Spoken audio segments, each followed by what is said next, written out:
नमस्कार, प्रभात साक्षी न्यूज नाटक और आप सभी का स्वागत है। अफ्रीकी महाद्वीप में चीन की लगातार बढ़ती पैठ और संसाधनों पर उसका वर्चस्व भारत के लिए एक बड़ी चुनौती रही है। ऐसे में प्रधानमंत्री मोदी की नामीबिया यात्रा कई मायनों में महत्वपूर्ण मानी जा रही है। हम आपको बता दें कि अफ्रीका, विशेष रूप से दक्षिणी अफ्रीका का हिस्सा खनिज संसाधनों, ऊर्जा स्रोतों और वैश्विक व्यापार मार्गों की दृष्टि से अत्यंत महत्वपूर्ण है। चीन ने पिछले 2 दशकों में अफ्रीका में बड़े पैमाने पर निवेश कर वहां की सरकारों और बाजारों पर अपनी पकड़ मजबूत की है।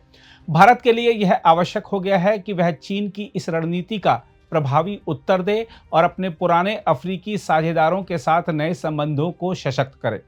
इस संदर्भ में मोदी की यह यात्रा चीन को एक स्पष्ट संकेत है कि अफ्रीका अब केवल उसकी आर्थिक प्रयोगशाला नहीं रह सकती। भारत साझेदारी के माध्यम से विकास की नीति को आगे बढ़ाते हुए अफ्रीकी देशों को भरोसा दिला रहा है कि वह शोषण नहीं, सहयोग का प्रस्ताव लेकर आया है। भारत की वसुदैव कुटुंबकम की भावना और विकासोन्मुख दृष्टिकोण चीन की एक पक्षीय रणनीति से अलग है। यदि आप नामीबिया में चीन के प्रभाव पर नजर डालेंगे तो चौंक जाएंगे। हम आपको बता दें कि खनिज संसाधनों से भरपूर और रणनीतिक रूप से महत्वपूर्ण अफ्रीकी देश नामीबिया चीन की नरम साम्राज्यवाद नीति का एक प्रमुख केंद्र बनता जा रहा है। साथ ही चीन नामीबिया संबंधों की गहराई भारत के लिए नई भू राजनीतिक चुनौतियां खड़ी कर रही हैं।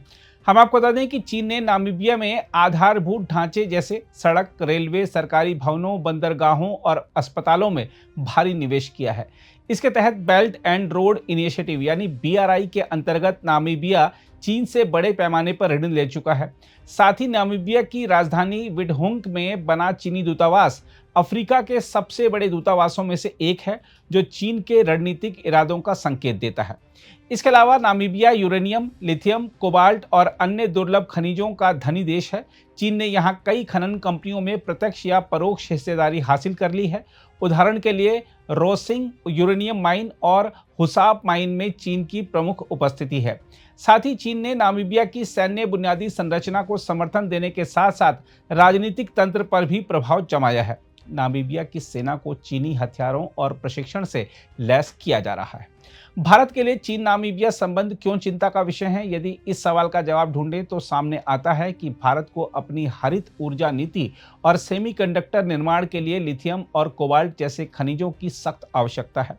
यदि नामीबिया पर चीन का नियंत्रण और बढ़ता है तो भारत को इन संसाधनों की आपूर्ति में बाधा आ सकती है।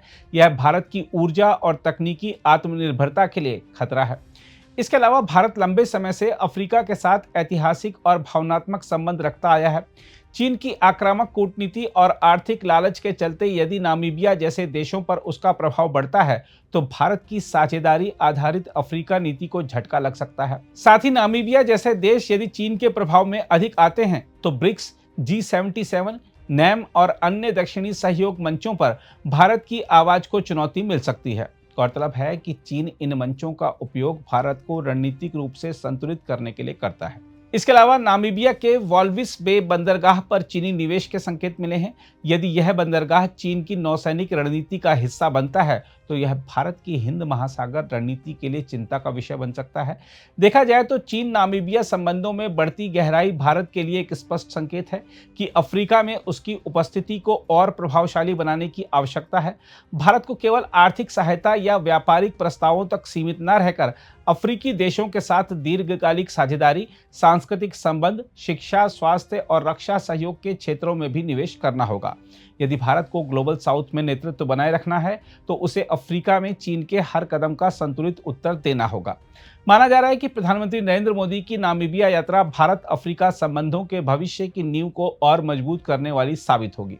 उल्लेखनीय है कि भारत और नामीबिया के बीच ऐतिहासिक और सांस्कृतिक संबंध भी हैं, विशेष रूप से गांधीवादी विचारधारा, स्वतंत्रता संघर्ष और शांति संवाद पर आधारित साझा विरासत। हम आपको यह भी याद दिला दें कि चीता परियोजना से दोनों देशों के बीच नई कूटनीति शुरू हुई थी। 2022 में भारत ने नामीबिया से अफ्रीकी चीता लाकर मध्य प्रदेश के कूनो राष्ट्रीय उद्यान में पुनर्वासित किया था। यह केवल वन्यजीव संरक्षण की पहल नहीं बल्कि इको डिप्लोमेसी का एक उत्कृष्ट उदाहरण था। मोदी की इस यात्रा ने उस रिश्ते को राजनीतिक और आर्थिक स्तर पर और आगे बढ़ाया है। नामीबिया यूरेनियम, लिथियम, कोबाल्ट और तांबा जैसे दुर्लभ खनिजों से समृद्ध है, इसलिए भारत की हरित ऊर्जा रणनीति और इलेक्ट्रिक वाहन निर्माण के लिए दोनों देशों के बीच साझेदारी अत्यंत लाभकारी है। प्रधानमंत्री की इस यात्रा में इन खनिजों की आपूर्ति, प्रसंस्करण और तकनीकी आदान प्रदान के समझौते हुए हैं। हम आपको बता दें कि भारत ने नामीबिया को फार्मा, वैक्सीन उत्पादन, आयुष, टेलीमेडिसिन और उच्च शिक्षा में सहायता देने का वादा किया है। विशेष रूप से आईटीईसी यानी Indian technical and economic cooperation कार्यक्रम के तहत नामीबियाई छात्रों और पेशेवरों के लिए प्रशिक्षण अवसर बढ़ाए गए हैं। इसके अलावा भारतीय नौसेना और नामीबियाई समुद्री सुरक्षा बलों के बीच सहयोग पर भी चर्चा हुई है। समुद्री सुरक्षा, पायरेसी रोधी रणनीतियों और रक्षा उपकरण आपूर्ति के क्षेत्र में साझेदारी मजबूत करने की सहमति भी बनी है। भारत और नामीबिया के संबंधों में सुधार होने से होने वाले संभावित लाभों पर गौर करें तो आपको बता दें कि नामीबिया से लिथियम और यूरेनियम जैसी धातुओं की आपूर्ति भारत के ऊर्जा, रक्षा और तकनीकी क्षेत्र की चीन पर निर्भरता को कम करेगी। साथ ही नामीबिया के साथ सहयोग भारत को दक्षिणी अफ्रीका में अपनी आर्थिक और कूटनीतिक उपस्थिति बढ़ाने में मदद करेगा। इससे भारत की अफ्रीकी नीति को धार मिलेगी। इसके अलावा भारत की आईटी, स्वास्थ्य और शिक्षा सेवाओं से नामीबिया को दीर्घकालिक सामाजिक लाभ मिलेगा। भारतीय दवा उद्योग वहां की सार्वजनिक स्वास्थ्य व्यवस्था को सशक्त बना सकता है। साथ ही दोनों देश G77, नैम और संयुक्त राष्ट्र में विकासशील देशों के पक्ष में समन्वय से काम कर सकते हैं। इससे ग्लोबल साउथ की आवाज और प्रभाव दोनों बढ़ेंगे। बहरहाल, प्रधानमंत्री मोदी की नामीबिया यात्रा भारत की वसुधैव कुटुंबकम की भावना को वैश्विक परिप्रेक्ष्य में मूर्त रूप देने का प्रतीक भी है। भारत और नामीबिया के बीच नई साझेदारी न केवल वर्तमान आवश्यकताओं की पूर्ति करेगी, बल्कि आने वाले समय में एक स्थायी, न्यायसंगत और आत्मनिर्भर वैश्विक व्यवस्था की आधारशिला भी बनेगी।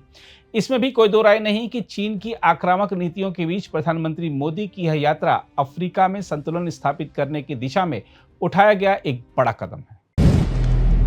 अगर आप भी लेना चाहते हैं देश दुनिया की तमाम जानकारी तो आज ही सब्सक्राइब करें हमारे चैनल को।